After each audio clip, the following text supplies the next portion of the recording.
There are the kinds of people that doubt MHJ. Those people doubt Kyron. People that doubt Kyron and doubt MHJ doubt Devon Achane. People that doubt Devon Achane, MHJ, Kyron Williams doubt Bucky Irving. People that doubt Bucky Irving, MHJ, Kyron Williams, Devon Achane, they doubt guys like Bo Nix. It's a type. People have a type. You got to ask yourself the question, what type are you? Are you going to follow the sheep into the slaughter? The ones that think that because MHJ didn't do what he should have done last year, what he could have done last year at a very high cost of entry, can't do what we expected him to do last year, this year, from a third round value. Are you one of those people, or are you one of the believers? Happy 4th of July, everybody. Please file on in, hit that like button, subscribe if you're new. You found your new home. There's no days off here. This is not a pre-recorded show. There's no days off here on the Fantasy Football Show, and it begins right now. Live from the FantasyFootballShow.com studios. It's the Fantasy Football Show. Live! Monday through Friday, 8 p.m. Eastern. Smitty is also live whenever news breaks. So, unfortunately, you can't have one foot in the door and one foot out of the door. And I'm not trying to call you out necessarily, Joel. I just want to make sure I'm abundantly clear that you can't play both sides of this fence. And so maybe you're okay with that. I get it. But at the end of the day, you got to ask yourself the question of, are you going to look at this, Joel, from a perspective? And Joel writes, I like MHJ, just not trusting Kyler. You are not liking you are not liking Kyler, but you're also doubting MHJ. You can try and word it any way you want. The problem with this kind of thinking, Joel, is that MHJ is going to, even with Kyler disappointing us and not giving us that wide receiver we expected from 11, 12, 10 overall last year, which we could certainly get this year, you're expecting that when you're paying for a 3.5 ADP type player. The problem is you're getting tripped up on the value that you expected last year, the cost that you paid last year, and you're not considering the tumble he took in cost of entry. And so when you say, I like MHJ, you don't. Don't say you like MHJ, you just don't trust Kyler. They're one and the same. You have to choose, Joel. And if you're choosing to not draft MHJ at 3.5, fine. But I'm just letting you know your judgment about this appears to be in the past. Your judgment about this appears to judge a man who was really one long catch away. And yeah, this was Kyler's fault. He didn't hit him running downfield. When he was 60 yards untouched, it would have been a 60-plus yard touchdown pass. That would have put him nearly 1,000 yards and 9 touchdowns. There were about 4 or 5 of those where Kyler and MHJ didn't connect. And you can blame those on Kyler. You certainly can. But you could also say, who led the league in touchdowns last year? Or led the team in touchdowns last year? MHJ with 8 of them. 8 touchdowns, team-leading touchdown getter. And this is a guy that's probably a whole level better mentally than he was last year. And we know he is physically posting this on his Insta. Look at how massive this guy is. Look at, he's lifting and getting 2 times stronger by the second. This guy is so fit right now. And the question I have for doubters is simple. Why are you doubting an 800 and what was it, 860? Let me pull up the MHJ exact stat line. Harrison Jr., let's pull this up, put it on screen. It was 885 yards. So you're talking about literally, and these were on Kyler, and I get this is why you don't trust him. I understand what we're talking about here. I'm not a complete moron, but you're talking about 2 of these plays that were blatant. I know you can play this game with a lot of players. You could say, oh, you know, what if you gave him this? What if you took away this? But these were like 3 to 4, nobody around him, long bombs. Either Kyler overthrew him or didn't even see him running down the field. And part of this was play calling. and I think they're changing that. They've said they're going to get him the ball. They're expanding his route tree. 2 plays, and this guy would have 1,010. The difference between 1,010 or even 950 and 9, just one of these were to connect, is the difference between him going 3.5 right now in underdog drafts, or 3.8 or 3.3. Every contest is a little different. The difference between him going 3.5 with a lot of doubt and going in the second round at the bottom of 2, probably still with some doubt, but a lot of believers that say, hey, he had 950. If he would have caught one of those balls, 940, 950, and 9 would have been a completely different tale. A tale of 2 different MHJs. An MHJ right now, looking at the ADP data, he's going at 27 overall in 2025 best ball ADP data, best ball mania.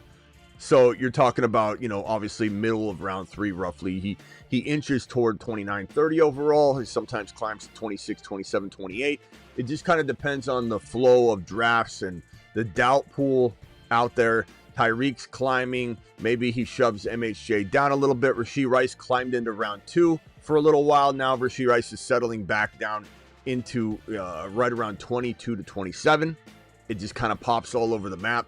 But MHJ and Garrett Wilson, Chase Brown, Breece Hall, JSN, Kyron Williams, these are third-round monsters. These are all players, Garrett Wilson, MHJ, Kyron Williams, Chase Brown, JSN. These are all guys, 5-6 guys that could easily go in round 2. And I'm not even feeling like it's that much of a concern or red flag, or we're not baking in as much risk, of course. And when you get your eyes on a third round value like that, and then they climb to 2, it's a little disappointment factor that makes you almost not want to get in the game, right? You say, I got him in round 3. This happened with Rashee Rice. We're drafting Rashee Rice over and over and over in the 3rd and 4th round when he climbed into 22 to 24 overall, which is such a high expectation. This is in best ball mainly, not so much in grandma leagues, non-best ball leagues, your work league, your home league, your Aunt Edna's league, your water cooler league at work. Those will have Rice around the 3.1 to 3.8. On Underdog, promo code Smitty. I'll drop the link. We'll draft tonight on the channel.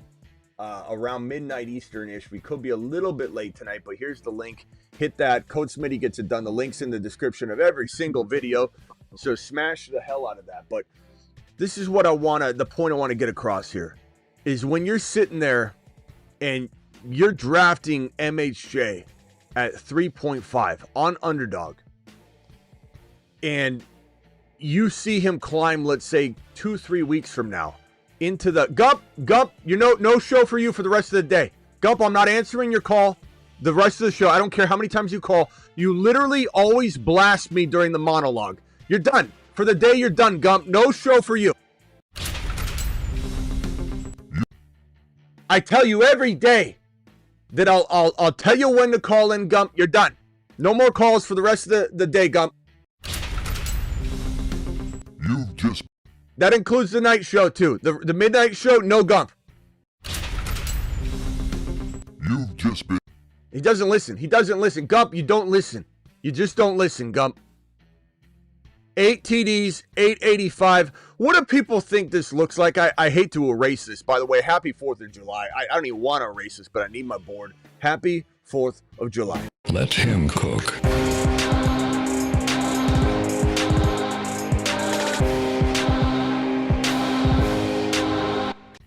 Happy birthday to the USA.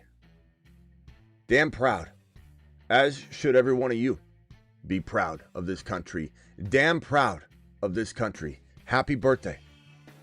What an amazing country it is. And for all of you, I have a lot of people in Canada, a lot of people overseas, a lot of Germany folks. Happy birthday to your countries when that day arises. I know Canada just happened, so happy belated birthday. Everybody deserves that to be celebrated, but I am in the U.S., so I am going to say happy birthday to.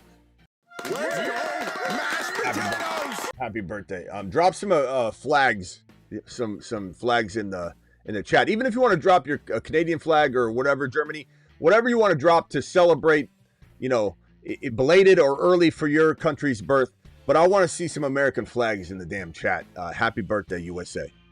MHJ, this is light work right here. If MHJ repeated 62, 885, and 8 TDs, let's say he repeated that in 2025. Be disappointing, sure. Would it almost earn like 3.5 ADP? Probably not quite, but it would be okay. You would probably be, I'm not going to draft him again. He screwed me again. But like he kind of earned, this is pretty decent production in a bust situation, right? Does it look like, I just have a question. They keep those flags coming. I just have a question. Does this look like a guy that's going to get rolled in the NFL? Does this look like a guy who is the first one in the facility, the last one out? This is a guy that according to his GM, has never not been at the facility the entire offseason. His dad, the work ethic, and let's circle back real quickly. Even though we had some failure, and this is what failure looks like for MHJ. 8 touchdowns, team lead, 8 touchdowns, 885, still a good number. It wasn't 10 overall fantasy value, and that's where we get tripped up. That's where we say, I don't be disappointed, I don't trust him. And no offense, Joel, but Joel's comment of, I just don't trust Kyler. Kyler did get him 885 and 8 touchdowns, Joel. That is actually a decent line when you really think about it. It's tied for 13th in the league in touchdowns. That's not a bad season when you really think about it. If Kyler was so bad, how did Kyler feed him 8 touchdowns? You know how many touchdowns Puka Nakua's had in 28 games? 9. MHJ had 8 touchdowns in his rookie year, where all of the haters out there think Kyler's the problem. MHJ had 8 touchdowns. Puka's played multiple years, 28 games, and has only scored 9 total touchdowns. I don't really understand where the hype is for Puka if you're going to hype Puka the way you're hyping Puka, but not give MHJ more of a shot to deliver a really fantastic second season in 3.4, 3.5 ADP. Kind of wild to me, to be honest. Kind of wild to me that an 885, 62 reception, 8 TD season doesn't earn him some damn respect when he looks like this. This guy isn't getting rolled in the NFL. This guy isn't going to be somebody's stepping stone. This guy isn't going to fail or falter. He's dialed in. He's working out like a monster. This guy is the kind of guy that could lead the entire league in touchdowns if he wanted to. This is the kind of guy that once you expand his route tree, which isn't on him, he doesn't get to decide what he does as a rookie. They eased him in. They didn't do a great job to our standards, but he still got 8 touchdowns and 885. He still had the team lead touchdowns by a country mile. He's still the touchdown favorite for Kyler when they're near the red zone or around the red zone or at the goal line. This is what Kyler is going to dial up in his head. What do I want to do here? Let me get it to the able-bodied monster that's adding 10, 15 pounds of muscle right now.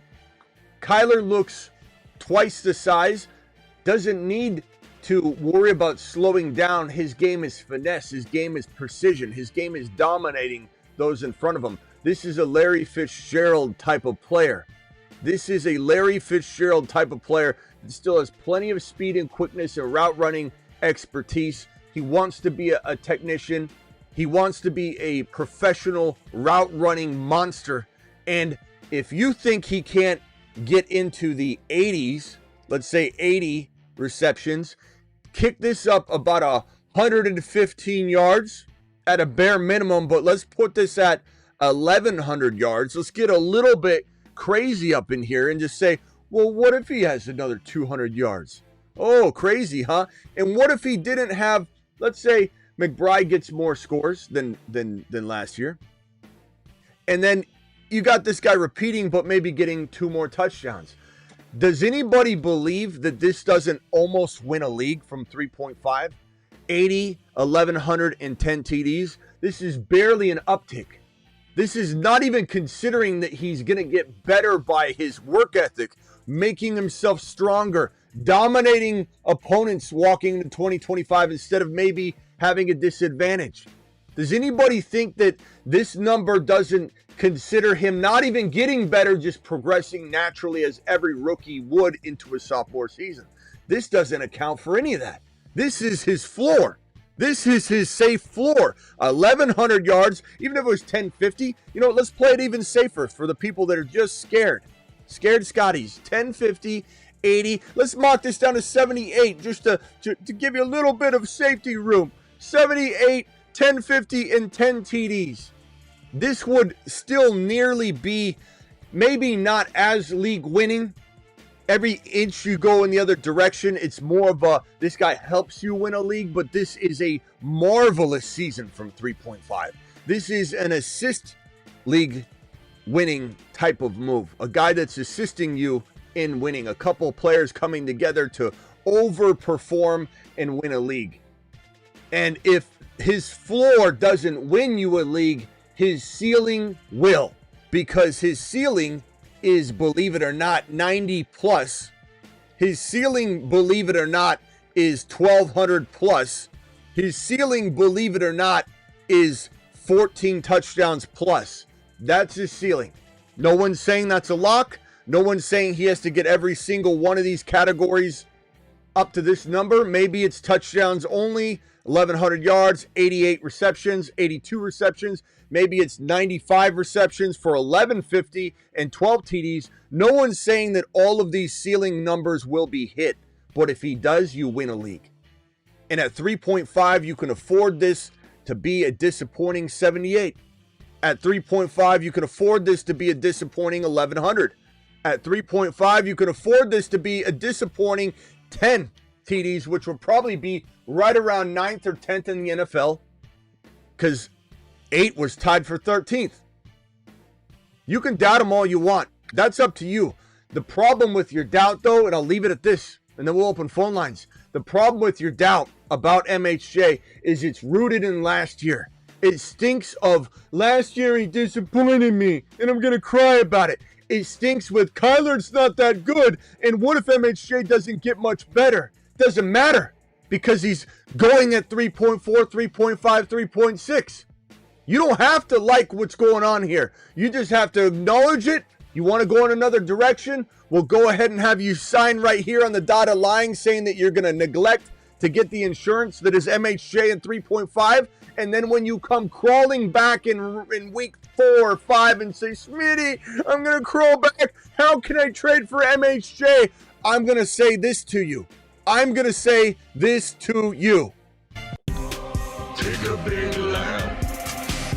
We don't need your hating ass coming back now. Take a big lap. Take one and you don't come back. That's what I'm going to say. And also, you know, if we're being fair, we got to go ahead and smash this right here for old time's sake.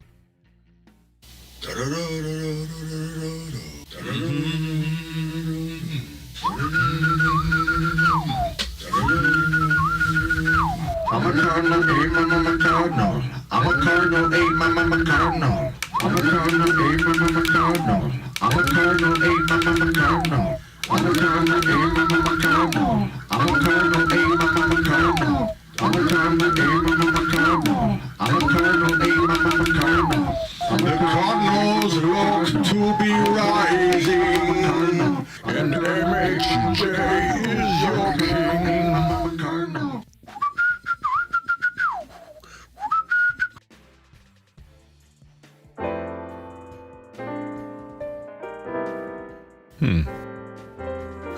Hi. What would you like? Footballs, please. Lots of footballs, please. Coming up.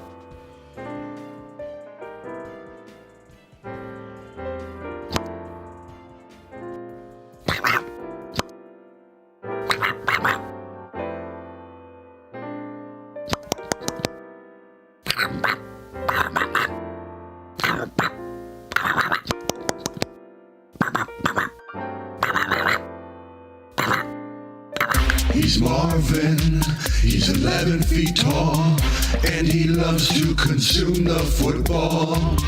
He's Kyler, he's 4 feet tall, but starving Marvin will answer the call. They're Kyler and Marvin.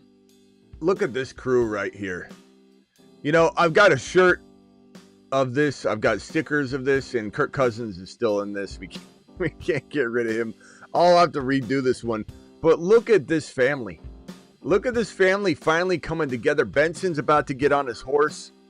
London and MHJ getting on their horse. Kyle Pitts is kind of the disappointing child here. He's probably the one that's, failing out of school and everything. But it doesn't matter. We'll send him off with Kirk Cousins maybe. But this is such a crew right here. So excited for these guys. Let's open the phone lines. Do it live. Call into the show. Call into the show. Gump says, I'm what's Gump saying here? Gump says, I call in, but Smitty's mad at me now. Gump, it's because you don't listen. I told you, stop calling at the beginning of my show. You're not the lead, Gump. You're not the lead story of the show. The monologue, stop calling. I've told you that. So I've told you that so many times. You dial in as soon as the show starts. Like I'm going to interrupt and talk about the Lions with you, Gump. Do you think anybody cares about the Lions right now, or your Hendon Hooker talk, or maybe let's talk about J-Mo, or that you hate Ben Johnson in the middle of the beginning of any show that I do? That's why you get no phone call today, Gump. No phone call. You can try it tomorrow. Start fresh. Okay? Dial in. Except for Gump. Call into the show.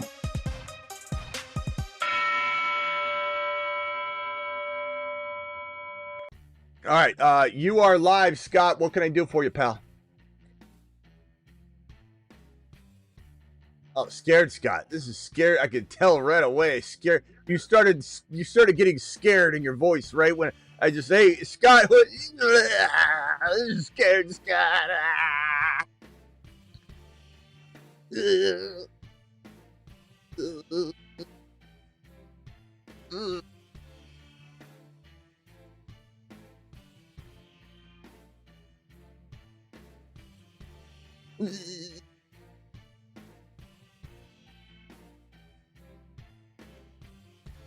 Well, I don't love Josh Jacobs. I'm not I was last year a big Josh Jacobs fan and supporter, and people won leagues because of the Josh Jacobs advice on this channel last year. Let's go, mashed potatoes! What? No, not this year. I'm saying last year. I don't want to hear it from anybody that, oh, you don't like, why do you like Jacobs? Like, how could you do that? How could I? Because we can. We told you about Josh Jacobs last year, people. So, but Kyren, you know what I think about Kyren? Kyren is a second round player. Jacobs is not. And you're getting Kyren in round 3, which is a steal.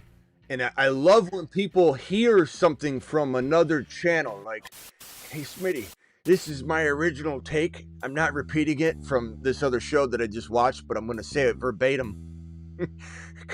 How do you feel about Kyren being inefficient last year? Does that worry you or concern you? Because I heard on another channel that he's a very inefficient guy. Kyren wasn't inefficient. Kyren wasn't a player that was not efficient.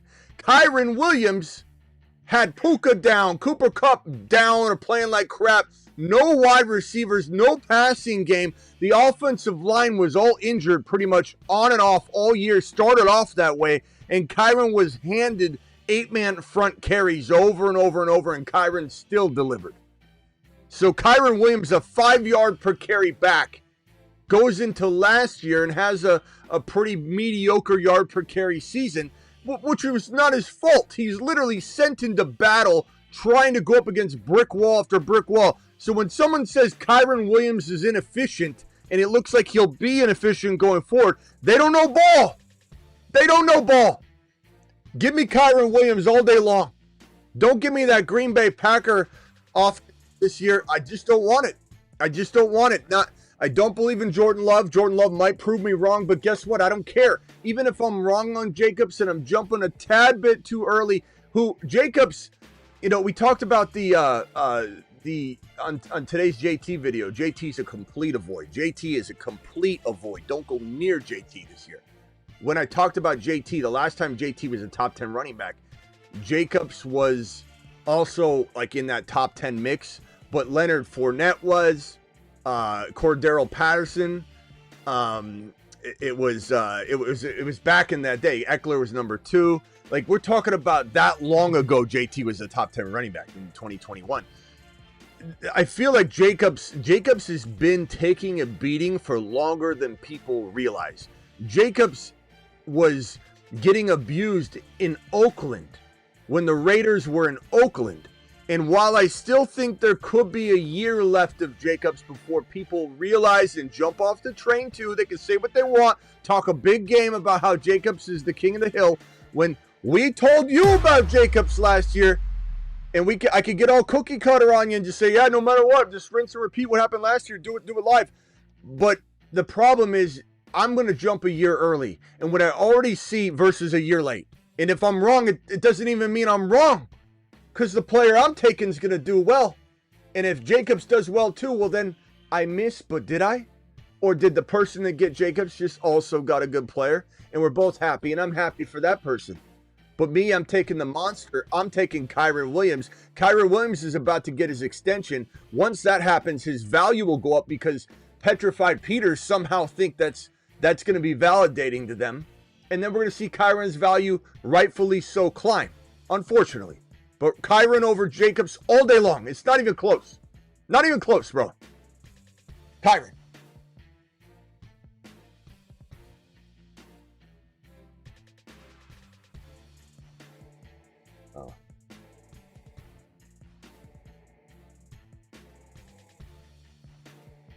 Hold on, Scott. No one can hear you, I guess. Let me see if I can fix the audio.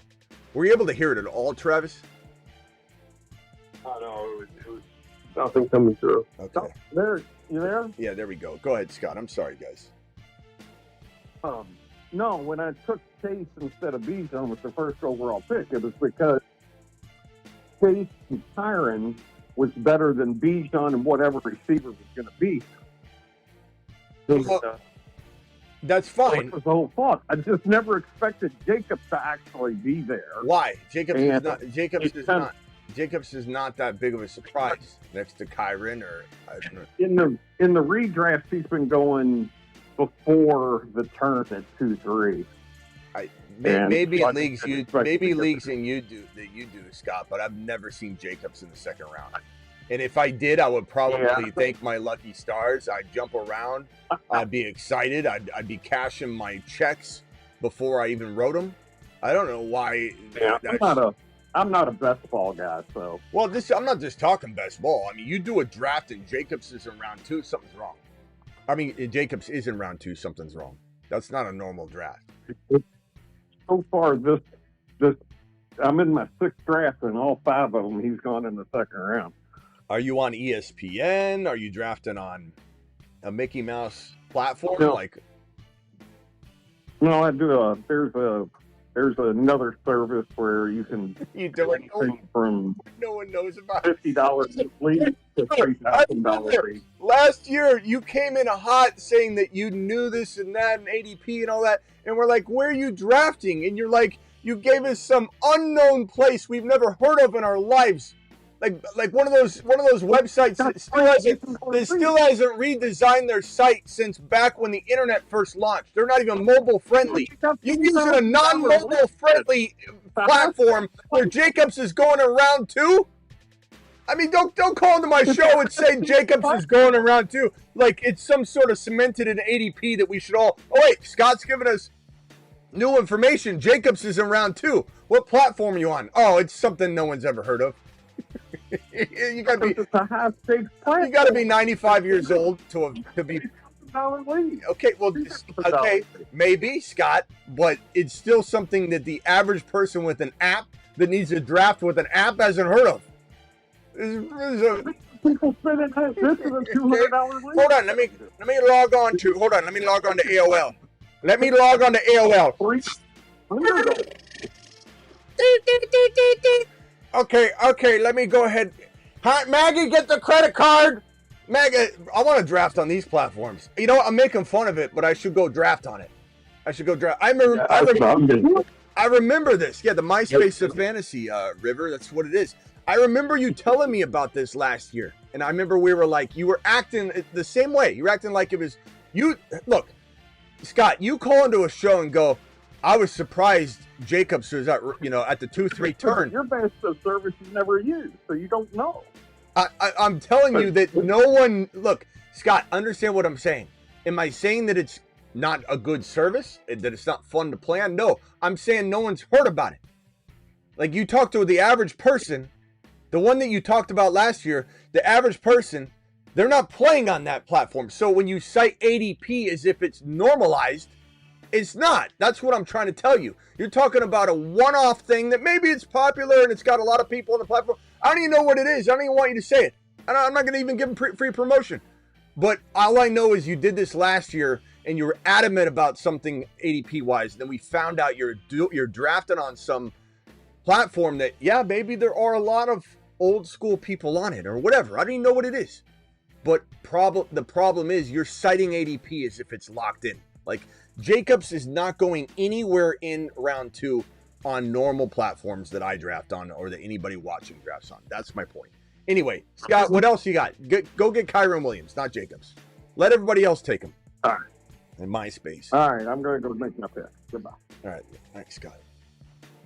You know, if anybody thinks I'm being a little hard on Scott, Scott's been crying and complaining in the chat lately and in the comments, saying things like, don't listen to Smitty, do this, do that, don't listen, this guy's not good. Smitty's been talking about him, but he's not good. Don't listen to Smitty. So if anybody feels like I'm ripping Scott one, it's because Scott's been presenting a lot of attitude in the comments in the chat lately, and then he calls into the show, starts talking like he's got this ADP data that I don't know about, like I'm wrong on the ADP data, and he's drafting on the MySpace of fantasy football platforms. You notice how I said that you aren't going to catch anybody watching here that's not drafting on an app. Raise your hand if you do a lot of drafting on platforms that don't even have an app. Not me. I'm not saying that it doesn't have a good experience. I'm not saying that I couldn't get behind drafting around these ADP Scott talks about. But when you call into reference something, it's like talking about, I play in a 6 QB mandatory league. Can we talk about ADPs? All right, Travis, you're live.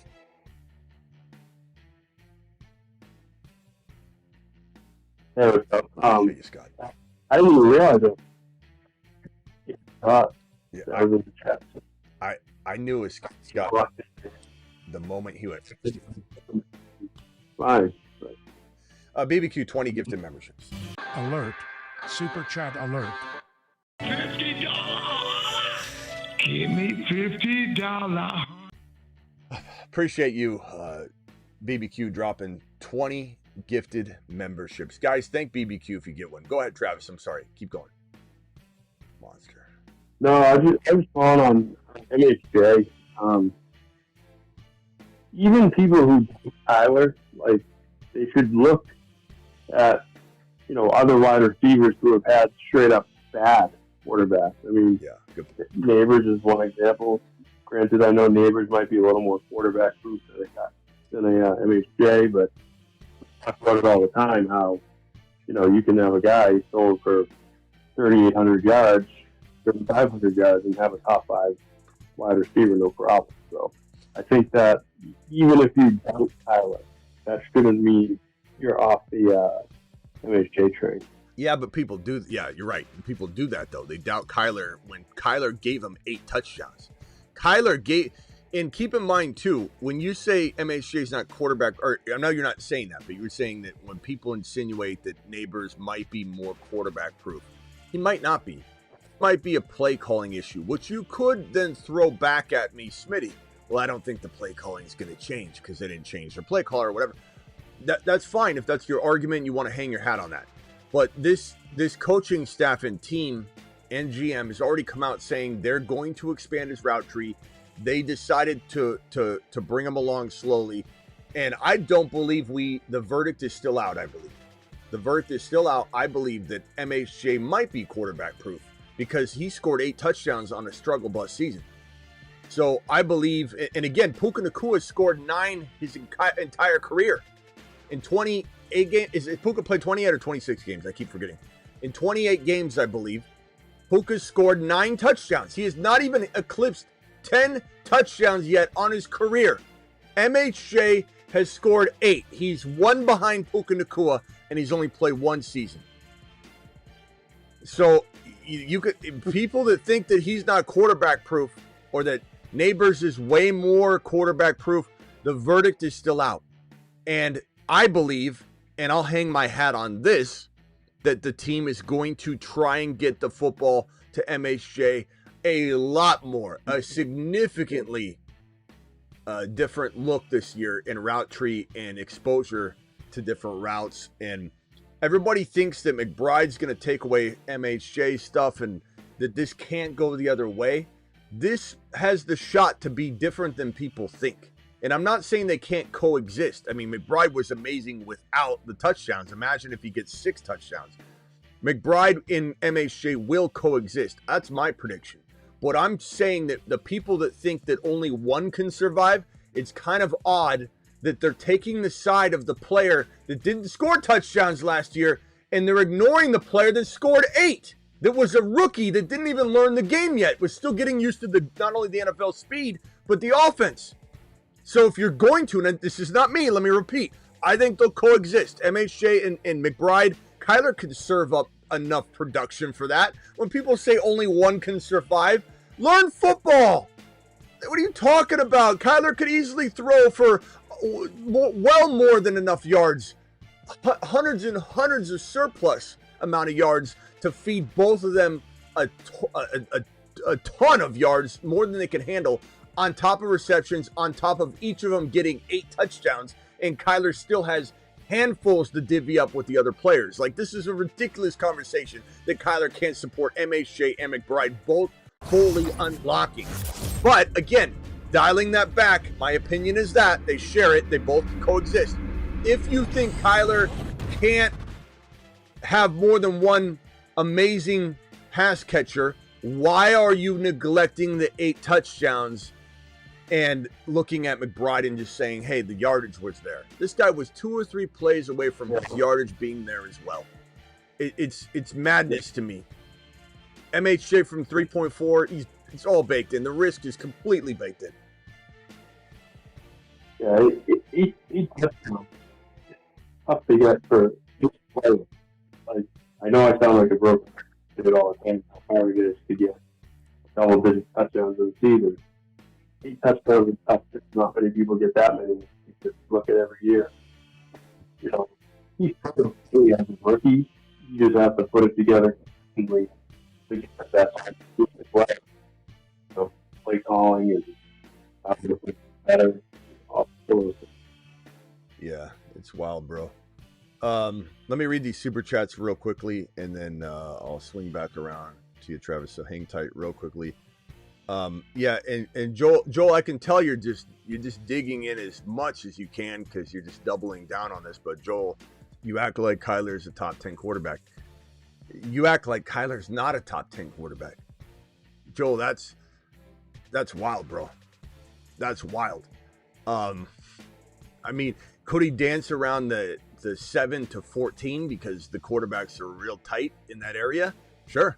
There could be years where he's 11, 12. I mean, he was, what was he last year? 11 in a disappointing season in 6-point per TD leagues. I'm pulling that up right now. Kyler's 11, Joel.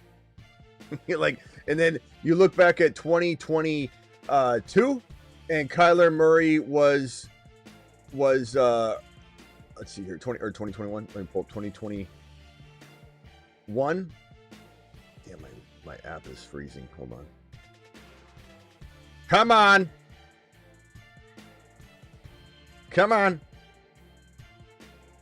10. There he is again inside the top 10. So 11 last year, 2021, he was 10. 2023, he was, where was he at in 2023? That was the year where he was down because of the injury. Bro, he lives like around 10. He lives exactly at 10. Like, what are you talking about? And that's if he doesn't take a step forward. Everybody's darling breakout QB last year, you just give up on him and what? Anyway, Joel, you sound silly, bro. Stop it. MHJ with a slight improvement will return value at current ADP. Absolutely. That is his floor. He was drafted last year as a wide receiver 1. MHJ is a classic case of year 2 breakout. It's just weird that, like, once his value drops, you wonder, like, why people don't adjust. This is my walking out of the door, closing the door, opening the door, and walking right back in. And then re-examining from a fresh lens. Where's MHJ's value now? 3.4. Can he earn that? Absolutely. Can he win a league from that? 100%. He's one of the best low-risk, high-reward players in round 3, period. Do I like Chase Brown still in that territory? Absolutely. Do I love Kyron there, where Kyron sometimes falls to round 3? Mother-freaking absolutely. This isn't a MHJ's the only pick in round 3 show or segment or conversation. If you want Breece Hall in round 3, I'm fine with that. This is a, hey, don't be afraid of Kyler, to the point where you're not understanding that MHJ scored 8 TDs with the guy you think can't get him the football. That's what we're talking about. You already answered my first super chat. Says Panthers. No, I did not. I'm answering it right here. If you could only pick 3 to 4 to have on your squad, who are you taking? Genty, Hampton, Harvey, Hendy. I mean, Genty's the clear one. But this is hard, man. I mean, from a redraft perspective, I'm leaning Harvey and Hampton over Hendy for just the mere fact that I believe their offenses are going to be living in the red zone and around the goal line a lot more. It doesn't mean Hendy won't surprise. It doesn't mean New England can't surprise. It doesn't mean that we don't have a situation where Drake May just explodes and takes a huge leap forward. Or Kyle Williams is the next Marquise Colston, and we're like, damn. Like we got to keep that. We keep that in mind. That's possible. The other thing too is it feels a little bit like Ramondre will still get a shot between the tackles, especially at or around the goal line, potentially on like first and second down, until Hendy takes it from his lifeless grip. And he will. Hendy will take everything over. I'm just leaning a little bit more toward Hampton and Harvey. Now, Hampton's got Najee in the same respect. I just think Hampton's miles and miles ahead of Najee.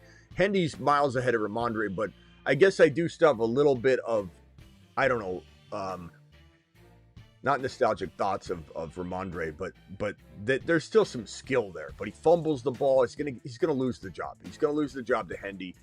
And Hendy, it's not like Hendy was a grinded out between the tackles at the goal line type of running back in college, but doesn't mean he can't be in the pros. I'm just saying that makes me lean a little bit 2024, right?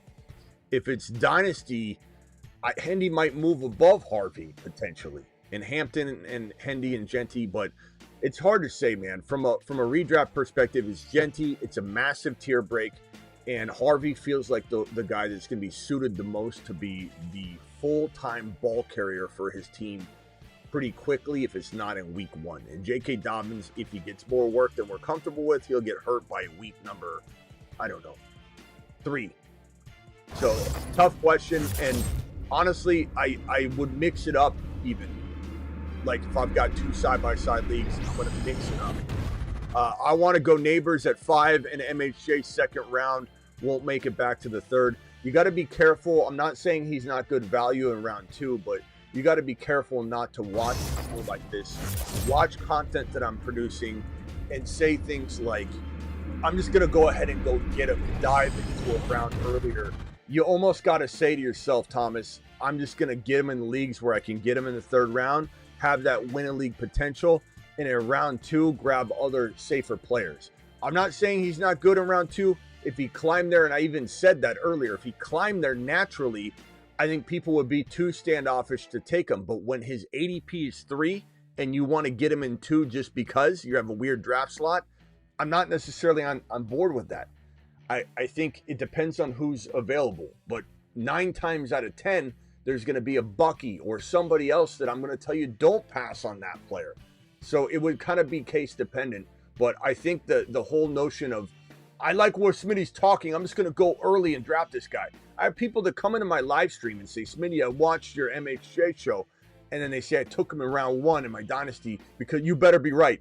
And I'm saying, bro, you made your own bed. I didn't tell you to do any of those things. So Thomas, you're verging toward that because MHJ doesn't hold second round value right now. And at 5 overall, you're talking about still a pretty significantly high second round pick, and MHJ's value is not there yet. If it climbs there, we'll have the conversation. But Thomas, I don't condone that. Like, what if Bucky's sitting there? What if there's another player there sitting there? I don't know. He's a third rounder and he's gold in the third round. Take advantage of it. And maybe he falls and you just think he won't. $10 hauler from Dabber. I appreciate you, Dabber. Dynasty question: would you trade away Henry and Devontae Smith for Kyron and a 26 first rounder and a third? Yes.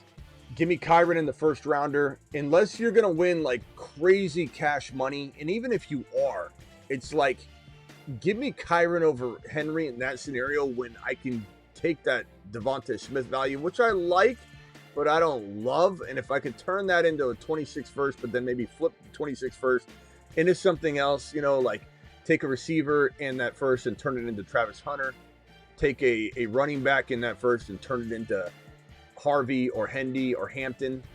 I feel like I could do more work with that. And part of me believes that, and correct me if I'm wrong, that you might have somebody that could step in for Devontae Smith, so the first rounder is worth doing that. I'd rather have Kyron Williams.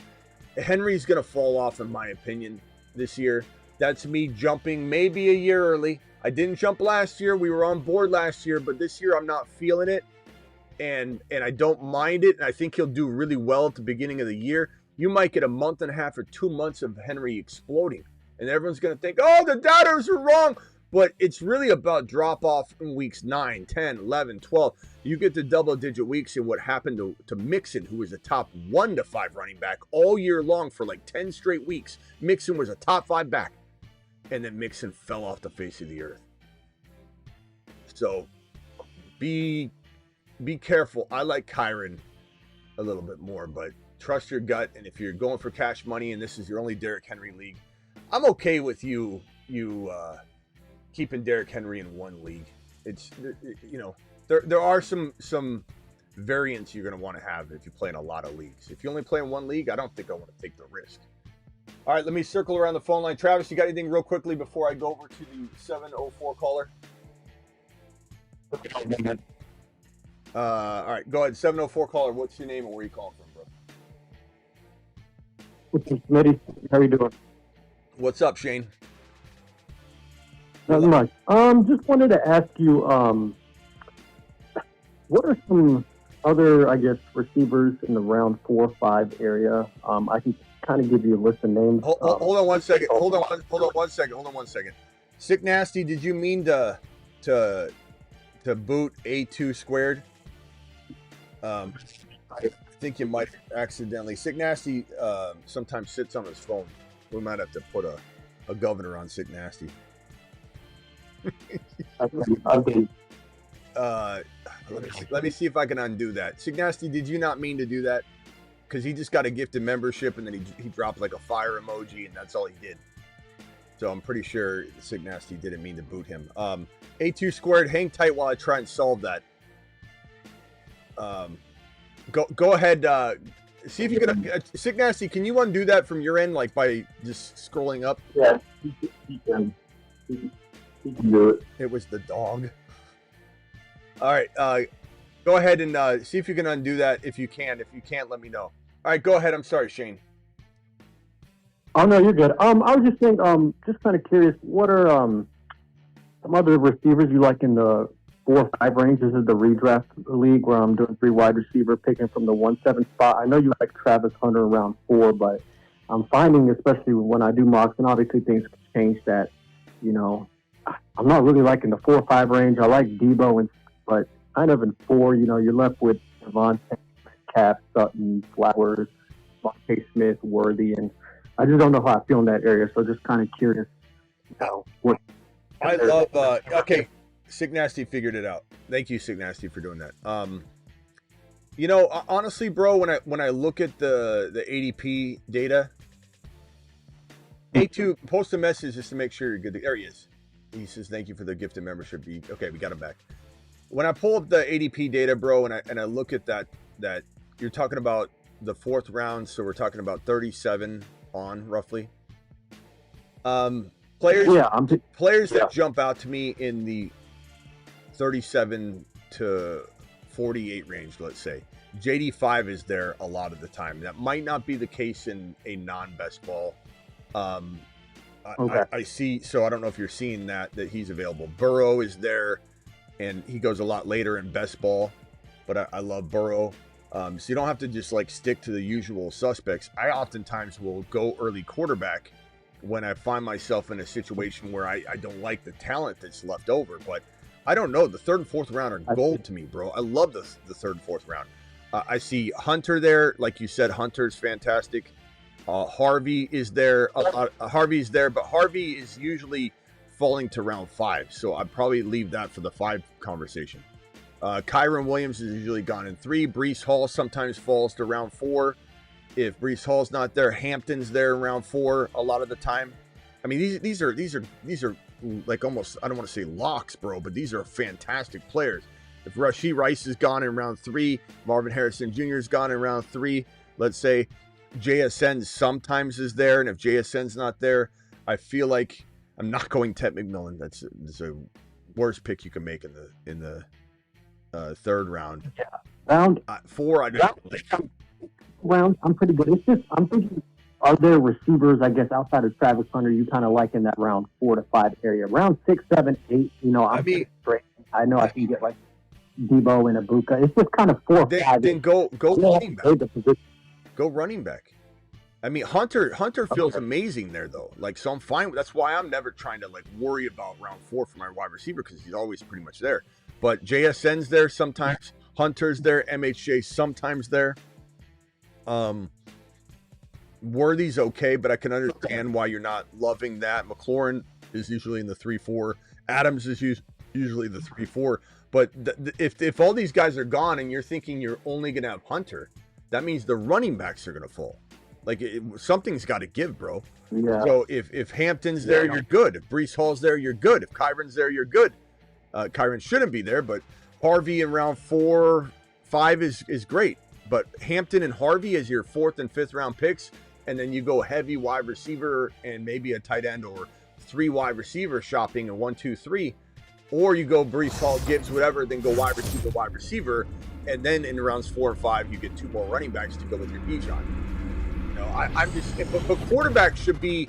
Okay. That's what I'm trying to tell you, is divert to JD5 or to Burrow or to one of these non-wide receiver positions and just smash the hell out of that. Don't force yourself to take wide receiver in the 4th round if it's not there. If it's not there, that means that's a good thing. You're going to have a lot of other players that are values. Don't force it, bro. Don't force it. You could get DK in like a worst of worst case scenarios where, let's say you punted wide receiver till round 4 and you're like, holy crap, even Travis Hunter's gone, whatever. What if you got DK in 5 and Debo in 6? Is that the end of the world for your 2 wide receivers? It's not the most ideal, probably plan of attack, but it's not that bad. You know, like those are 2 really good players. So I don't know. Yeah, not at all. You know, I was planning to start, you know, I think we talked about it last show with Genty round 3, either Kyron or Rashee, and then I was just trying to figure out what avenue to kind of go in the 5 range. It sounds to me like you think the wide receivers will be gone, and if that's the case, prepare for it. Then prepare for it. Smash wide receiver early and take advantage and grab the running backs late. That's the only. I just make sure you're right about that. I see. So you don't go in the wrong direction. You're like, damn it.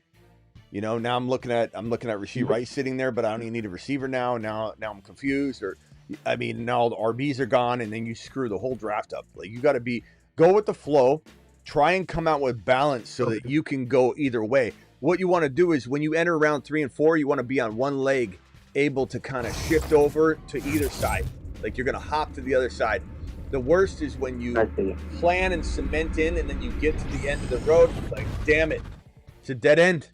So be loose, stay liquid. That's what we say that. All right, go. I got to go, bro. Appreciate you. Appreciate it. Super chat here from Vidal says, wide receivers are Chase, Golden, Higgins, Jaden Higgins, Burden, Flowers, Quentin Johnston, Thornton, Hollywood Brown. QBs are Tua, Baker. The QBs are. Tua scares me, but and Baker. So I disrespect him when I read his name. I'm like, oh, Baker and Tua, but like, Baker's awesome. I get it.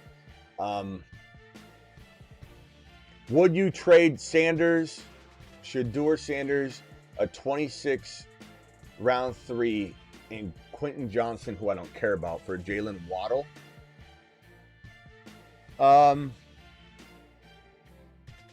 That's tough because, like, on the surface level, I want to say yeah, and then I want you to flip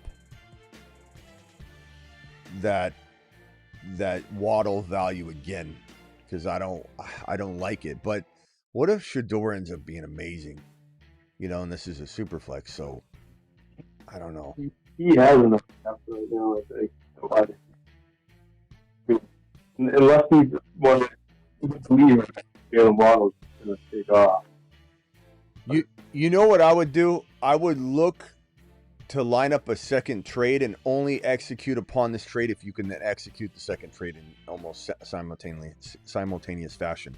Like, if you were to go to a guy and say, I'll give you Tua and Waddle, and that's kind of attractive to people. Like, I got this cuff situation going on. You kind of want it, obviously. But Tua and Waddle and whatever, if you get something else, to get Mahomes, to get Bo Nix, to go get Dak Prescott, to go get something that's a little bit more secure than Tua, I would do that. That's what I would do. I would execute upon 2 trades, man, and only pull off the first one if you've got the other one lined up. I just don't think. I mean, Shedeur could be really, really good, and Waddle in a dynasty league where, like Travis said, you got a lot of wide receivers, you'll be struggling to play him each week anyway, and then a year or 2 from now, you won't have the same value. And Shedeur in a super flex is going to maybe have more value, and you might need it. So I'd only line it up if you could maybe execute upon 2 trades. So I'll look to do that. All right. Anything else you can think of right now, Travis? We'll probably be back tonight. I don't know how. I don't know that I'm gonna hang up on you yet, but we'll be kind of doing a short show here. I'm gonna go eat, do some stuff with the fam, then I'll be back for a midnight draft. But any other conversation around Shedeur, and thank you again for the gifted memberships. BBQ, I don't know if New Age Outlaws in here. Thank you guys for all you're doing lately. Thank you for the super chats today. We got Thomas, we got Panthers with the 2 super chats. We got Dabber, we got BBQ and Vidal. Appreciate your super chats, all your gifted memberships and all that, guys. Travis, anything else on MHJ? I guess one question I want to ask you is, if MHJ did climb, nobody should be taking him. Thomas wanted to take him in the second round. Nobody should be taking him in round 2 unless they have to. But if he did climb to like 20 overall, 19 overall, would you start maybe stepping out and saying, I've got enough early shares and early best ball drafts, that's enough for me to wet my beak, and then let me just start, allowing maybe that bumps somebody down? Or like, what is your thinking initially? Wouldn't make me. I think you're kind of right. You went all the way that 20 range. That's kind of like where you right now. You'd have to think about who's getting bumped down and where the value is. Yeah. Roger says, Smitty, is Chase Brown on a planet? If not, why not? Because he goes, it's not that he can't crack the Moon Man list at the last second or something, because he's already, we predicted him to be who he is. People doubted us. I even started to doubt myself when he wasn't getting in the lineup right away. And it was frustrating to watch the beginning of that season. But I mean, now he's going. If he falls and cements into round 4 or something, then he becomes a massive league winner. Right now in 3, he's fine. There's nothing wrong with it. He could easily earn 3rd round value. I think if he climbed into 2, he could still pretty much earn that. He's just gonna have more risk the higher he goes. Taj Brooks is a good player. The Bengals have made it clear that they want to back off a little bit of Chase Brown's workload, but they probably won't do that because he's going to be so productive. I love him. There's nothing wrong with him. He's not a red flag. He's not a risk. He's nothing. 3rd round is perfect. But, you only get so many smashes, and we definitely have, we got a lot of Chase Brown animations. We pump them up all the time. I like to consume some of the Mars and Moon Men and Saturn Men and the planets for players that still have a lot of work to do, to win leagues, and rather than just take old winners and put them back on the board again. That's kind of why I haven't put them on there. It's not like we haven't done that, but the ADPs are usually really good, and that's the reason why they're back on the list. Like, you could say, well, why is Gibbs back on the list again? Well, because his value is crazy. Like, why are we drafting Gibbs at 6, 7 overall? Why is he falling sometimes to 7 or 8 overall? If Gibbs goes at 6, 7 overall, but could be the number 1 overall player, that is more advantageous than Chase Brown in 3 by a country mile. That kind of return. Thank you. Appreciate it. Overcome with a 36 membership. That's crazy, bro. Thank you. Appreciate you. Peanut Butter and Waivers, 24-month membership question. Like and sub, is Genty Bowers okay in redraft in a 1 QB? Sure. I would say this, though. Make sure you're good at drafting early tight end, because that is a skill set that not everybody can implement. And it's like you're drafting a tight end in round 1, though. But, you do chase other positions when you go tight end in round 2. And like I told BBQ said he doesn't draft early tight end. It's like eating the appetizers, filling up on appetizers. Then when the main course comes, you're full. It's a good example and analogy, but what I told BBQ was that in the early offseason, when we were getting Hunter and Harvey and just smashing the hell out of some of these values, it was a lot easier to go Bowers because you weren't chasing positions where we were smashing league winners at later rounds that allowed us to do that. But as those league winners have become, people have become aware of them and their ADPs have climbed, it's become a lot harder to chase those positions when you get behind drafting Bowers early. So if you're really good at drafting early tight end and that's your wheelhouse, then I would say Genty Bowers is awesome. Now, if your question's more along that they're on the same team and you worry about that, I think that they're the types of players that are going to eat no matter what. But, could it be problematic? It could. It depends on Geno. Geno really falls flat or something and gets hurt and they've got no backup plan. It does potentially pose a risk of taking out your season. But if Geno plays really well, there's a lot of upside for that too. It's kind of like a double-edged sword. I wouldn't worry too much about pairing the two together from a team standpoint, like you're relying upon that, because they're 2 different positions and Genty's going to eat. Bowers is always eating. But, there is a consideration like, hey, I'd rather go Bucky and Genty and then take, what if McBride fell to the 3rd round? And if he doesn't, then likely later, and then you go Garrett Wilson in 3, Genty and Bucky in 1 and 2. And I personally just like that build a little bit better. But Bowers builds are fantastic. I've got a ton of Bowers built teams, but they usually come at the beginning of the offseason when there's so much value sitting there. And it starts to deplete a lot. The advantage we have when people say, why you draft early? Why you draft early? Why wouldn't you draft early? Injuries strike. I get it. It doesn't necessarily help when you, but, the odds, and Travis even said this the other day, I think the odds of an injury happening, to a player in September that you didn't draft are the same, like, odds. You might have drafted that player had you drafted later. There's so many different ways to look at this. But the one thing you can't do. What? Also, then your opponent have a major impact. Yeah, because you're in. Yeah, like let's say somebody loses somebody in your grouping of 12, and then all of a sudden you like just cakewalk, because they're the best team or whatever.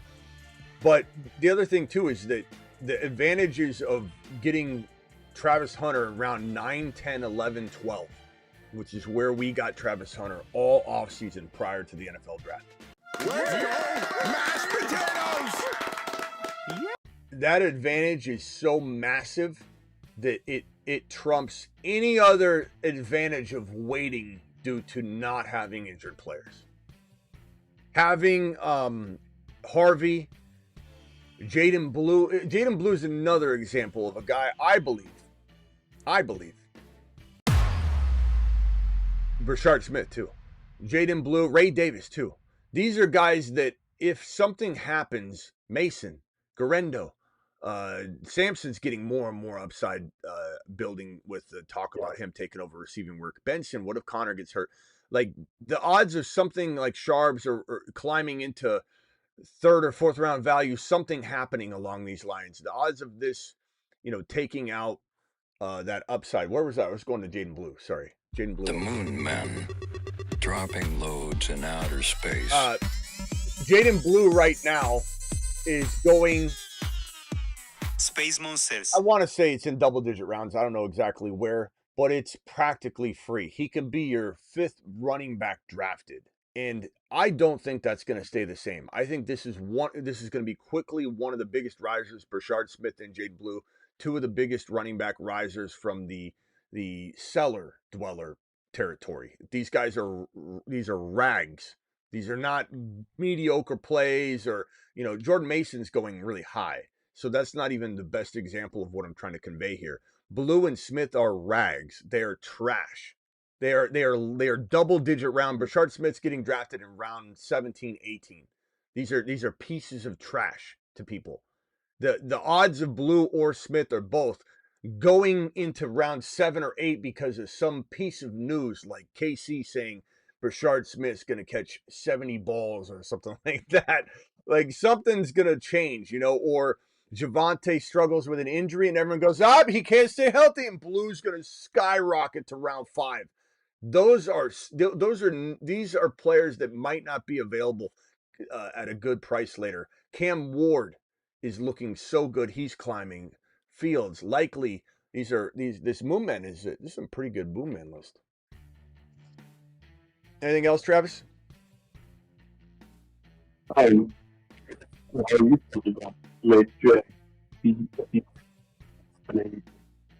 the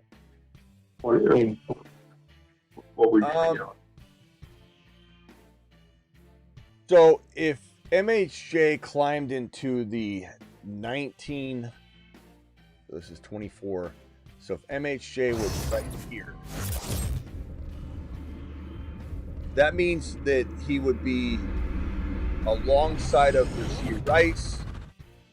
That means he'd be alongside of, he'd be above Garrett Wilson. I mean, honestly, this is where he belongs. So, do I have Rice and Garrett Wilson ahead of him? Yes, I do. So, could I find myself still continuously drafting Rice or Garrett Wilson a little more than MHJ and drafting a lot less MHJ because this is round 2. I'm stealing MHJ over here in round 3 and I'm doing it a lot. I could find myself dialing back a lot of MHJ drafting. That's just being honest because I love these two guys so much. And if Bucky's there, none of them stand a chance because I'm drafting Bucky. I don't care if I have 90% exposure to Bucky Irving drafting and Underdog. Promo code Smitty. If you want to draft tonight, make sure you hit the link that's pinned in the live chat. Make sure you hit this link that I'm dropping right here. Code Smitty gets it done. 50% matching a first deposit all the way up to $1,000. We'll be drafting tonight at midnight Eastern. If you want a piece of that, make sure you smash that link and do it live. I feel like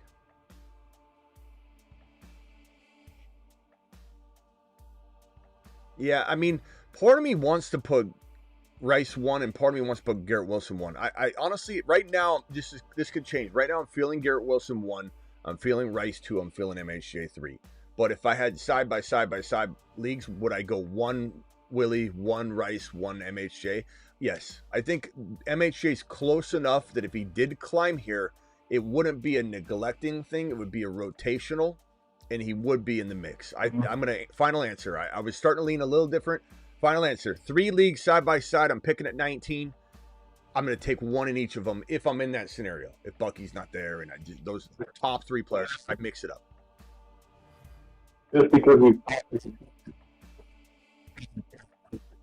behind them right now. Yeah, I love JSN, but I think for reasons of offense, for Sam Darnold waiting Milrow, Garrett Wilson's got Fields, love it. Bryce has Mahomes, love it. MHJ has Kyler. Let the Kyler haters hate. Kyler still delivered 8 touchdowns to him last year. I'm fine with Kyler. I don't think Kyler is a detriment. I think Kyler fed the man 8 touchdowns, and he's getting damn respect from that.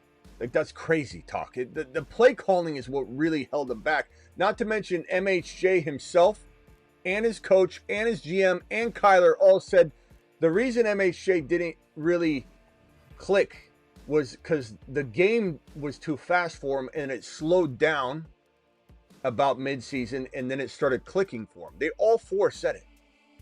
Coach, GM, Kyler, and MHJ. So everybody blaming Kyler. Kyler got him 8 touchdowns. And MHJ's telling you the game was too fast for him, and it finally clicked midseason. That happens sometimes.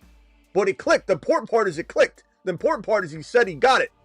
But the fact that it's all blamed on Kyler's nonsense. That's not knowing football. That's stuff that's not knowing football stuff.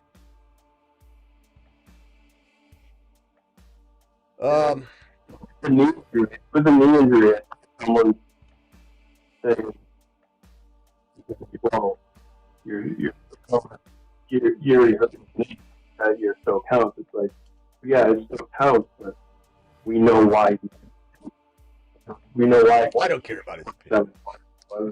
He only played half the game. Yeah. He I don't care. I forget who it is, but yeah, I don't even care about his opinion because he didn't like Kyler. He's already dead set against it. He didn't even know what he's saying about it. He's just dead set against it. There's a big group that doesn't like Kyler. Yeah. Well, they counted on him last year, and he didn't deliver top 5 QB numbers. So they're done, and that's fine. That's fine. But Kyler gave MHJ 8 touchdowns, so there's literally no complaining that should go on at all. Because MHJ wasn't ready, and Kyler still served it up. Always wondered why there isn't a bye week slot that you can use for a QB or tight end.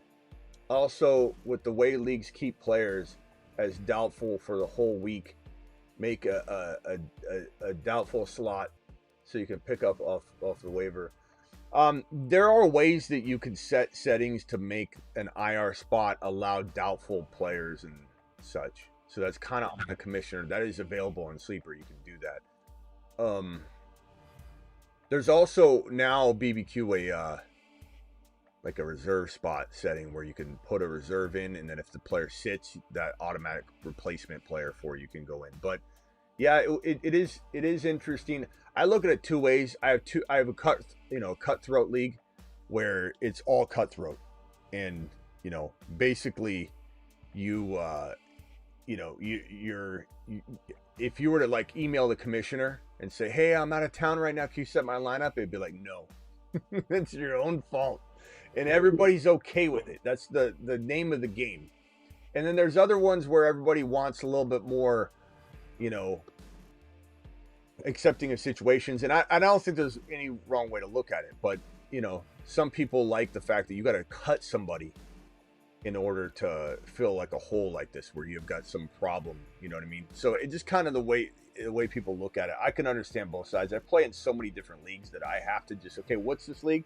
This is not a cutthroat league. Okay, I got a league where BBQ, I literally, because this is how we play. This is how everybody. It's survival of the fittest in this league that's been going for this one's been going for over 15, 20 years. If somebody tries to pull one over on the league, that's the way we're looking at it in this cutthroat league, and say I'm not going to pick up my kicker until Sunday night or the Monday night games, and those kickers are out there. And they're trying to work the waiver wire because of the way that you can cut a player that hasn't that even if they played, you can cut them and pick up a player that hasn't played. We'll go and we'll pick up those kickers and then drop them so that he can't pick up a kicker. And someone might say that's shady. It's not in this league because it's well known, it's cutthroat. You try to pull a fast one on us, we're paying attention. But then there's another, league I play in, or 5-10 of them, where that would be looked upon as like a dirty move. So everything's different. Depends on where you play. But I could understand like coming up with some sort of like bye week slot. That would be kind of cool. BBQ, it's not a bad idea. It'll be kind of fun. Like you have a bye week, you could throw a bye week slot in, but you could also maybe just allow the IR spot to be a IR flex spot of sorts, like where you could do anything with it. I suppose that you could add rules to it. That would be pretty cool. You take the IR spot, rename it, and say what rules do you want to apply. Bye weeks, yes. Doubtful tags, yes. Questionable tags, yes or no. And then you just apply the bye week or the IR spot to be whatever name you want. That's kind of a good idea. BBQ to the moon. Thank you for the $10 holiday. That gets you a Mars shot. Travis, any final thoughts? We'll be back at midnight. To Mars. Just the chat had a great question with that.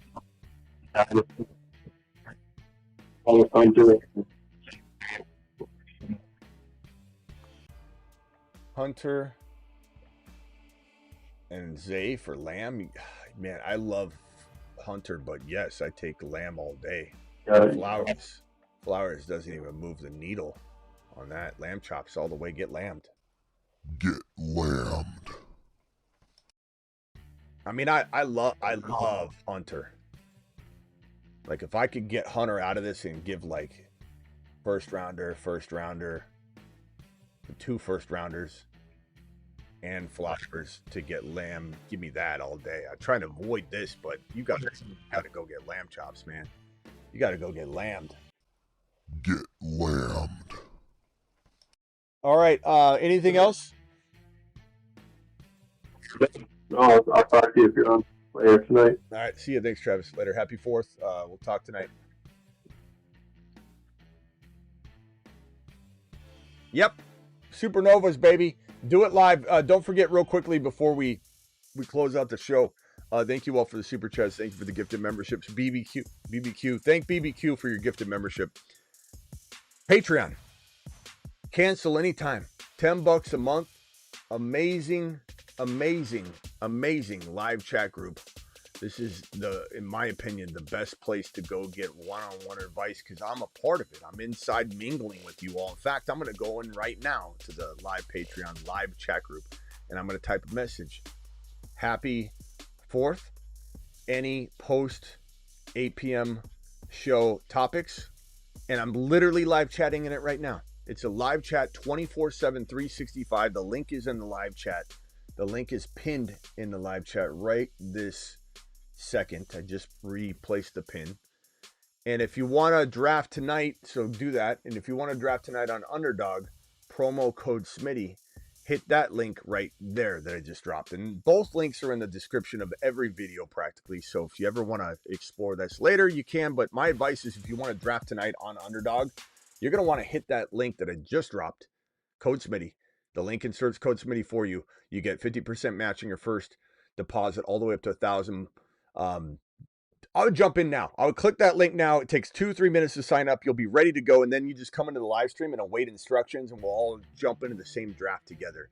MHJ, go do it live. And I'll leave you with the supernovas of 2025. There are handfuls of Saturn, Mars, and Moon men, but only 8 can be supernovas. I give you the 8 best picks in fantasy football. Hit that like button. They are the 8 supernovas. Hit that like button on the way out the door, please. We only have 68 thumbs up.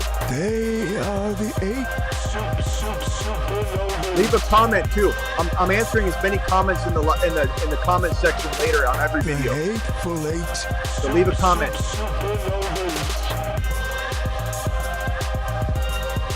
I'm looking at the 8 supernovas.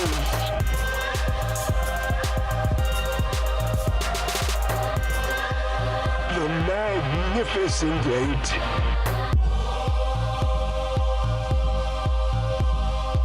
Liftoff of mission 41D, the first flight of the orbiter Discovery, and the shuttle has cleared the tower.